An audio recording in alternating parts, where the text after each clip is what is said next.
You ask Tiger to calculate. This deals with finding the midpoint between 2 points.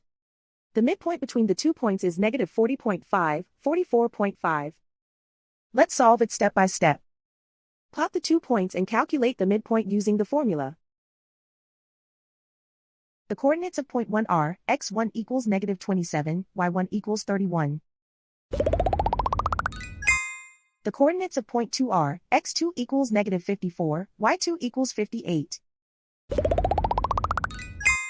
PM represents the midpoint of the 2 points.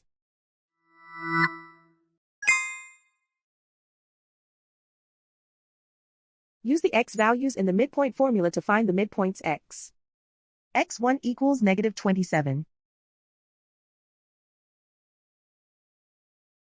x2 equals negative 54.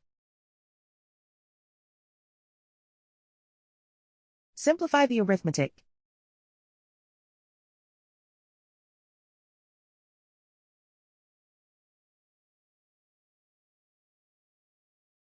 Use the y values in the midpoint formula to find the midpoints y. y1 equals 31.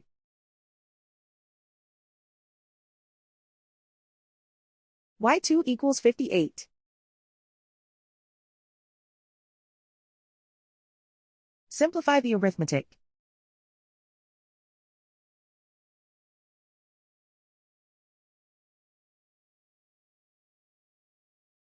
And so, the midpoint is negative 40.5, 44.5.